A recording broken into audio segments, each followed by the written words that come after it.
Hello everyone, this is Tanya from Professor Tanya Speaks, and today we're going to be continuing that series on storytelling.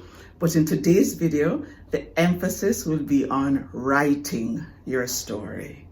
So keep in mind that there's a big difference between crafting it, because crafting it means that you have figured out what you will include in it. But now writing it is a different story. And we're going to talk about how to actually write it so that it now will sound like a real story. Now, at this point, you should have already figured out what makes a good story, which we spoke about in this video. You should know how to choose, how to find stories from your life and then choose the most appropriate one based on your audience, which we spoke about in this video. And then you should know how to craft your story, which we spoke about in this video. Now, crafting your story doesn't mean you've written it yet. Crafting means that you've planned and you've worked out what works and what does not work, or what should work and what should not work. So you remember that in that video where I spoke about crafting your story, I gave you this list. And on the list, the first thing was the emotional event. And I got a question from someone in the comment section asking if it had to be emotional as in bringing you to tears. The answer is no. It just has to have had an emotional impact where you felt an emotion. So you could feel joy, or you could feel sorrow, or you could feel anger, or you could feel surprise, or you could feel defeated, or you could feel hopeless. But the point is that if you are going to tell a story, there has to be your emotional reaction so that we also can react. And if there is no emotional reaction or event, then that's not likely to be a good story. So remember, it doesn't have to be sorrow. So in today's video, I'm actually going to be talking about this story. I'm going to be using this as an example to explain how to write your story, because that's what we're talking about today. How to write your story. You've crafted it, you know what you want it to be, you've figured out what's going to be in the beginning, the middle, and the ending, and now you're going to write your story. Now, I spoke about writing your story in this video, but what I'm going to do in today's video is that I'm going to break it down so it's more of a demonstration, and it's not going to be me telling a story, but I'm going to be demonstrating using parts of this story. So it makes more sense if you watch this story before you actually do this part, because if you watch the story, if you watch this video and you hear the story, then as I explain why I did what I did, it will make more sense. So it's up to you, but it might help a little bit more if you watch that first. And unlike most of my stories where I could cry because they're a bit emotional in the sense of bringing me to tears, there are no tears in this one. I thought I would do something a little different, which is a bit out of my comfort zone, in all honesty. For some reason, most of my stories are kind of, there's a little bit of sadness to them, not only because of death, but I don't know. I don't know why. But this one, there's no sorrow in this one at all. So please comment at the end and let me know what you think about this. I kind of think people have a type, and the story that I'm about to, that this story is not my type. It's not my typical story. Matter of fact, I wrote about it in my blog. I told the people at the conference, and if you're wondering which conference, when you watch the video, you'll see And I told the people at the conference, those are the only 2 times I've ever written or spoken about it. So it's not something I'm extra familiar with, but it's something I really enjoyed anyway. I've probably told a couple friends, but it's not my usual thing. Matter of fact, my past student Trisha, who's heard all my public speaking stories, I am pretty sure she hasn't heard this. Trisha, if you're listening, please comment also. Let me know if you've heard this one. I don't think you've heard this one. Matter of fact, I don't think any of my public speaking students have ever heard this one, because it took me a little while to write it. Not because it was hard emotionally, but because, like I said, it's not really my comfort zone. It's kind of funny, I think it is. And it shows the neurotic side of me, which I don't usually want to reveal. So, yeah, but that's something to watch. Okay, so let's talk about how to actually write the story now. Now, I went through steps 1 to 7 also when I wrote this story. And as I said in this video, there is a story structure or a story spine that we recommend. And it's a story structure that you've heard all your life. Once upon a time, there were 3 little bears: Papa Bear, Mama Bear, and Baby Bear. And they lived in a forest in a little home, blah, blah, blah, blah, blah, blah, blah. That's actually the story structure. Now let me show you how it works in modern days. We don't say once upon a time, but we could think once upon a time, because once upon a time means the beginning. So once upon a time and every day.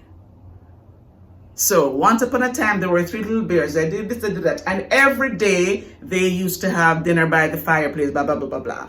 So the first step, once upon a time and every day. That is where you're going to give everything, all the context that the audience needs in order to understand your story. Now, if you watch this video, and please do watch it, you will notice that my once upon a time was telling you, I was in Cincinnati with the hope of getting to Oxford, and I was at the Cincinnati airport. And then I spent a little bit of time telling you why I was there. Now, the reason I told you that is because I was there to talk about perception and how my students sometimes need to be taught how to do perception checking and how I teach them perception checking. But the irony of the situation is that I did not do a perception check because I saw a man and immediately I thought danger for 2 things. Movies I've seen, 1, 2, he came up in a van that looked like this, and 3, it was an unmarked taxi. And 4, I was a stranger.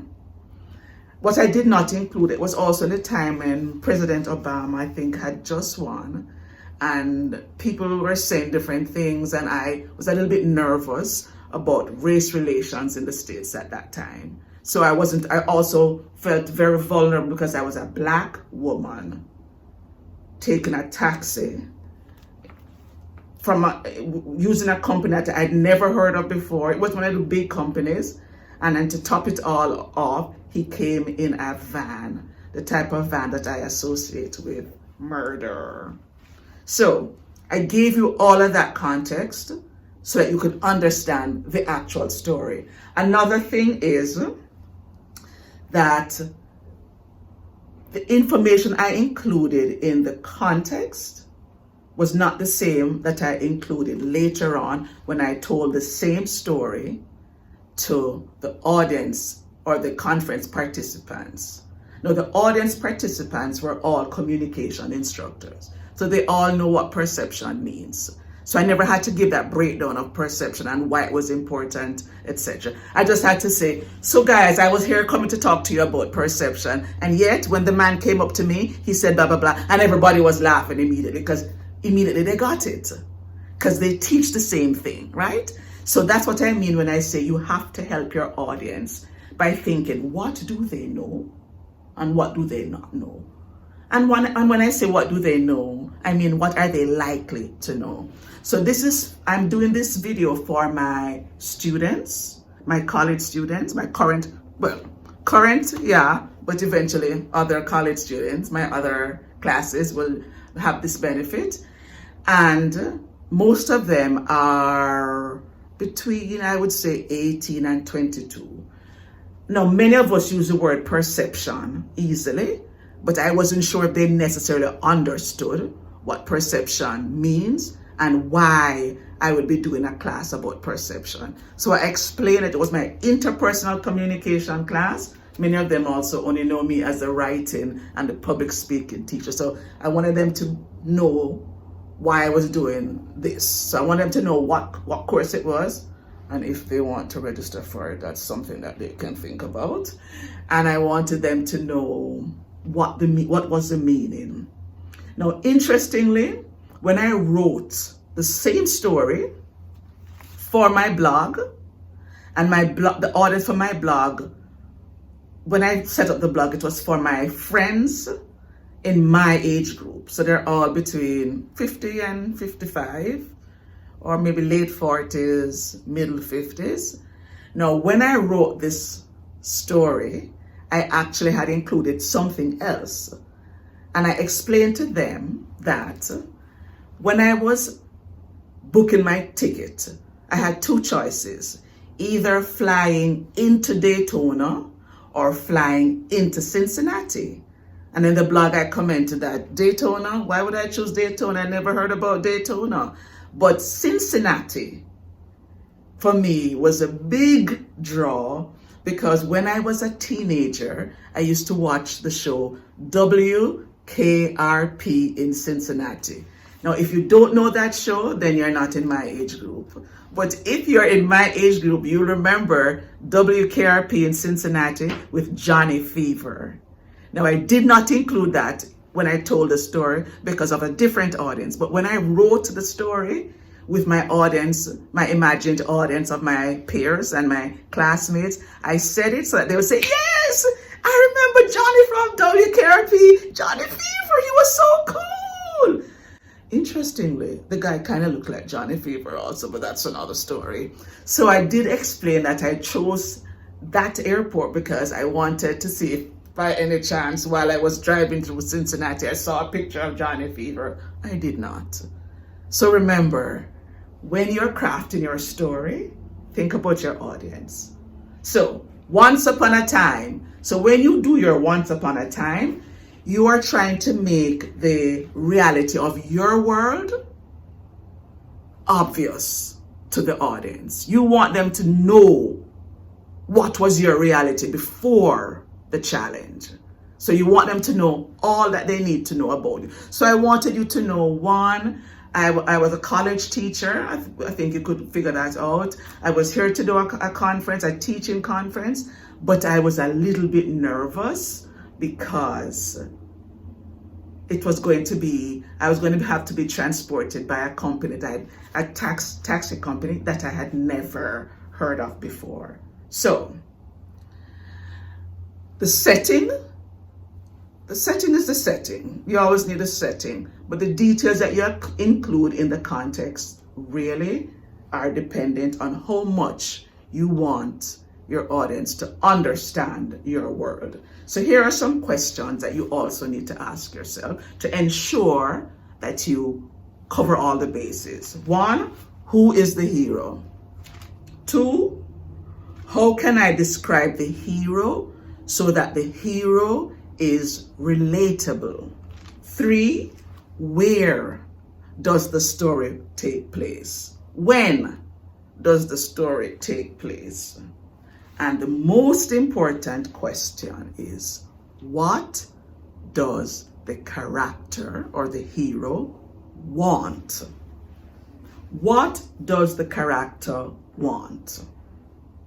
Now, when I ask that question, or when you get to asking yourself that question, that's because you have to ensure that there is a setup in your introduction so that when the challenge is encountered, we understand why the challenge is a challenge to you or to whoever the character is. Now, let's say I was somebody who was very adventurous, and I am not. But let's say I was adventurous and I thought, oh, goody, an unmarked taxi company. Good, let's go. No, all of that setup, you wouldn't have needed. But I needed you to know why this was going to be a challenge for me. So I gave you enough so that you would understand the neurotic side of Tanya. What does the character want? I wanted to get to the hotel in Oxford, and I wanted to get there safely. And that was my concern. I want to get there safely. So that is the first part. Once upon a time, there were 3 little bears. So once upon a time and every day. The everyday part. So once upon a time gives you more or less a setting. The everyday in the story structure, the everyday usually talks about the normal part or the part before the incident occurs. Okay?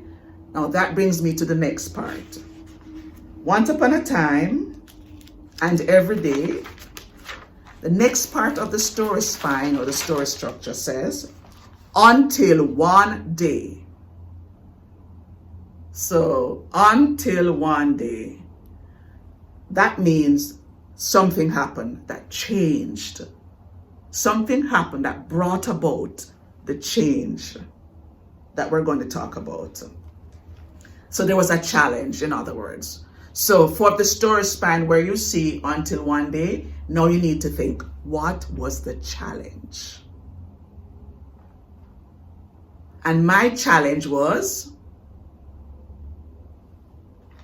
you know the challenge. I talked about it here. But I had a little bit of apprehension as I waited. So I'm waiting by the taxi pickup section when this van drives up. It looks like a 1970 GM van, you know, one of those vans you see in those mystery movies when they dump the bodies in the van, a van that kind of looks like this. And I'm thinking, keep driving. But then the van stops right in front of me. Not only does the van stop in front of me, but I watch as this gentleman, maybe in his mid-50s, kind of hunchback, blonde hair hanging down out of his cowboy hat, and he comes around, stops in front of me and says, Tanya? And as he says Tanya, the first thing I do is look at the van and then look back at him, because I'm thinking, no, not today, Satan. I'm not dying here. I didn't fly here to die here today.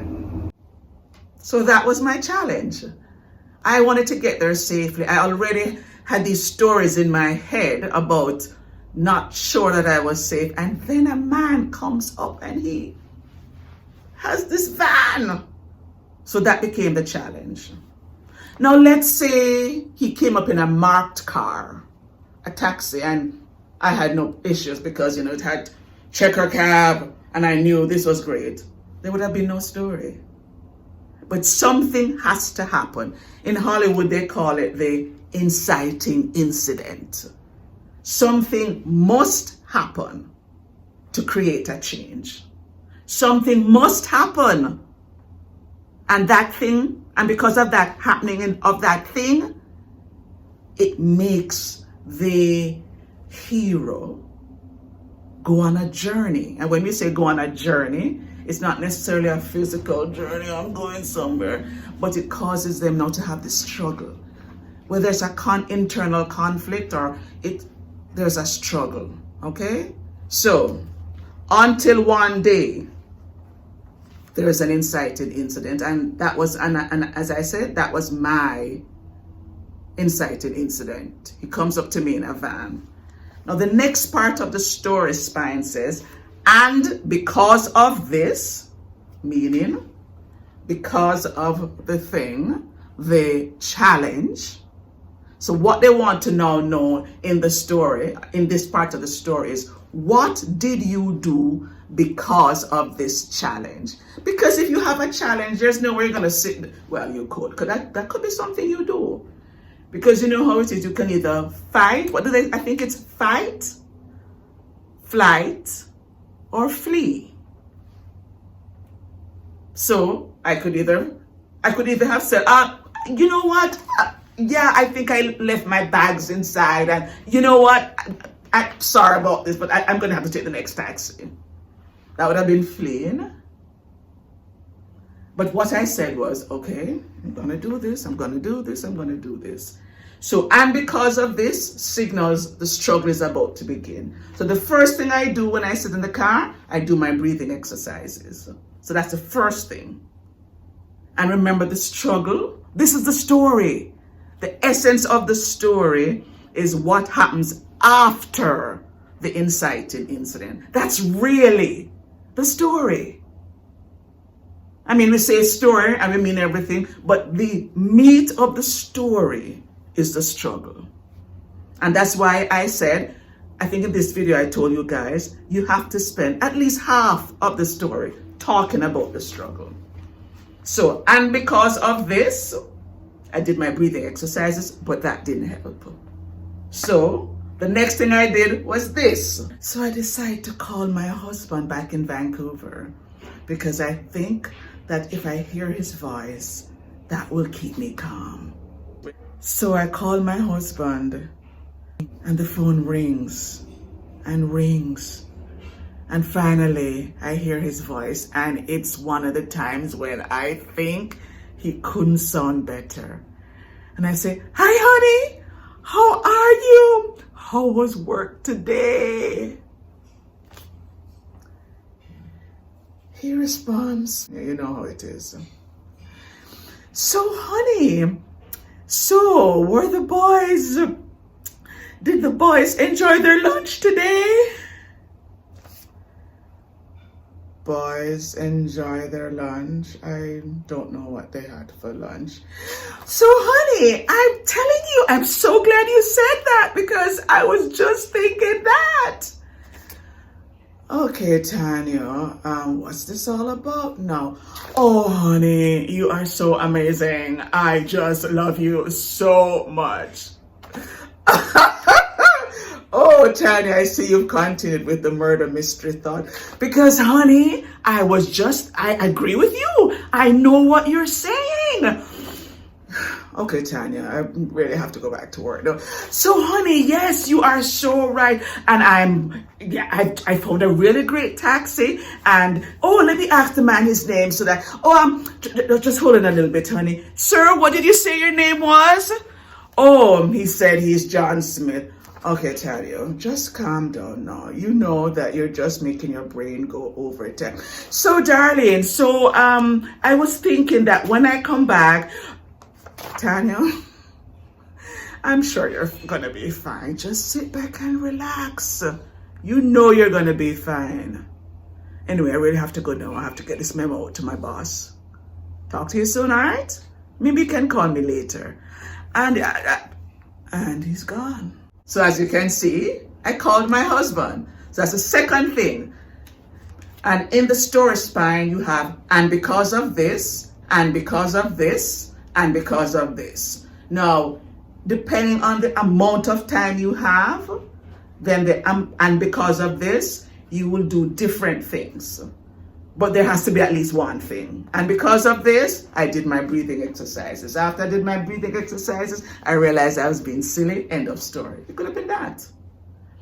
But and because of this had three parts. The first part was the breathing exercises. The second was a call to my husband. And the third was me trying now to use a different approach. And I decided to talk to him. I was trying to see if, I guess I was trying to figure out if he really was a serial killer. I don't even know why I went there, but I really was nervous. So I thought, okay, talking to him may calm me down and I may learn a little bit about him. And when I learn about him, I will see him more as a human being. And when I say human being is, for example, I used to tell when my sons were in college, well, when one was in college, I said to him, always get to know your instructor. He's like, Mom, I don't see the need for that. I said, well, guess what? You want your instructor to know that you are a person and not just a name. And I know that sounds harsh, but when you have tons of students and lots of students marking, papers to mark and so on, a lot of times, not that you become unimportant, but if there's no personal touch. I used to teach a course online at another institution, and I would meet the students in week 12 when they did the final exam. And when I'd meet them, I would say, the first thing I always said is, let me put some names and faces together. I didn't just want us to just come together and write the exam. So I would slowly go through and everybody would have to introduce themselves. And every time somebody introduced him or herself and it was somebody that I had communicated with a bit more, I found that I connected and I said, hi, simply because for 12 weeks, you were writing to me about different things. But there were some students who, when they called their names, I would say, how do you spell that? And then I'd find myself, eyes going back, trying to remember where the name was on the register, which means that person did not communicate with me, which is okay. But it's always good to have that personal touch, right? Because it helps. So I say all of that to say, when I was talking to him, I was trying to use my interpersonal communication skills to see if I could see him differently and if I could be different also. And because of this, blah, blah, blah. And the next part of the story spine is until finally. And I think you guys know my until finally. Until finally, this happened.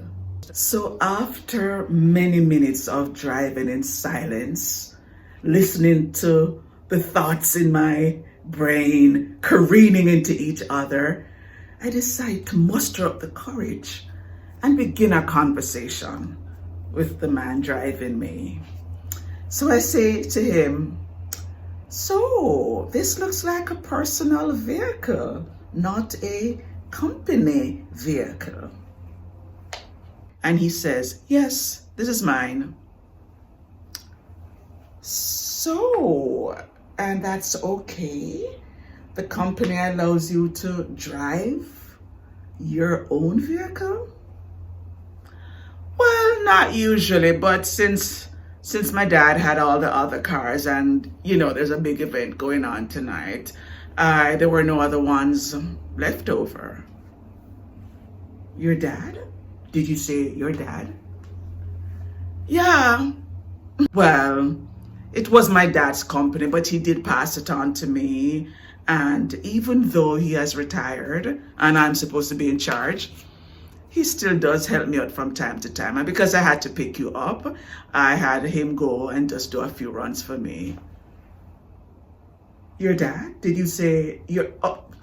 So this is... So this is your company. This is your thingy. Yeah, okay. And just like that, I was no longer afraid.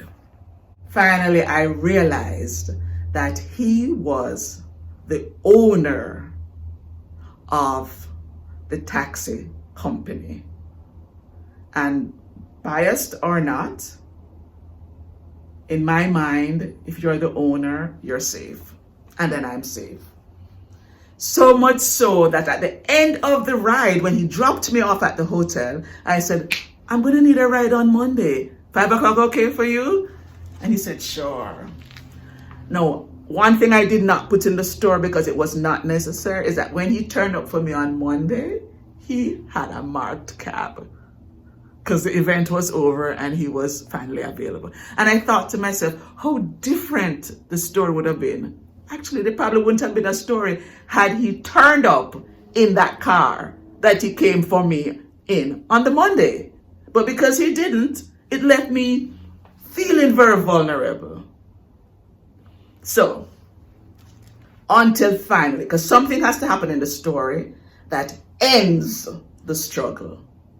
And that's what that did. It ended the struggle for me once I realized he was the owner.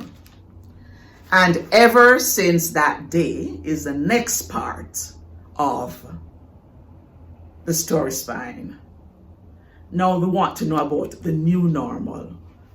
What's basically the takeaway without you preaching that it's the takeaway? And for me, my takeaway in this was, and that's why I entitled the video, The Truth About Us. The truth about us all is that we don't always practice what we preach. We don't always do a perception check. The truth about all of us is that many times we look at people and we make an assumption. All of us. And that's all I was really trying to say. But the ironic part of it is that not only are we all like that, but I was on my way to a presentation to talk about that. And I did the very thing. So of course, that became my icebreaker. And I told the same story, but without the front details. I just said, so guys, I was standing up there and it was a bit cold and I was feeling like this. And I gave them different details, but I told them the same story. So that's another lesson. You have to adapt your story for your audience. So I think I've told you everything. Keep the story spine in mind and write your story. Write a story that engages us and makes us feel like we are there and makes us feel like we know people like that or we're like that. And I think what I was trying, I think the thing that I wanted to show, which I think most of us feel, is uncertainty when we're not sure of what to expect. So, you may be going to, maybe have a party to attend and it's not your usual friends because it's your friend told you that it was a new set of friends and you're not sure who to expect.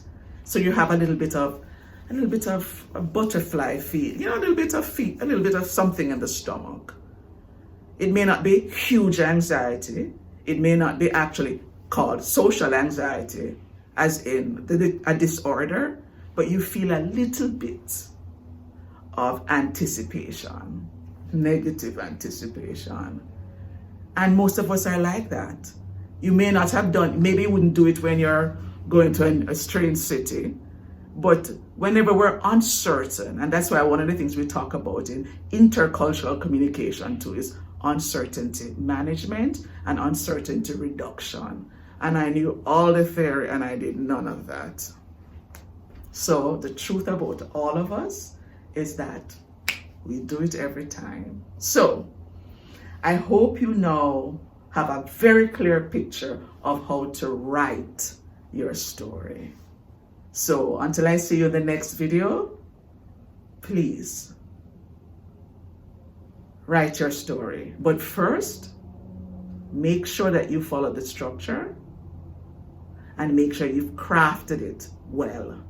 And then feel free to write your story. Talk to you soon. Bye for now.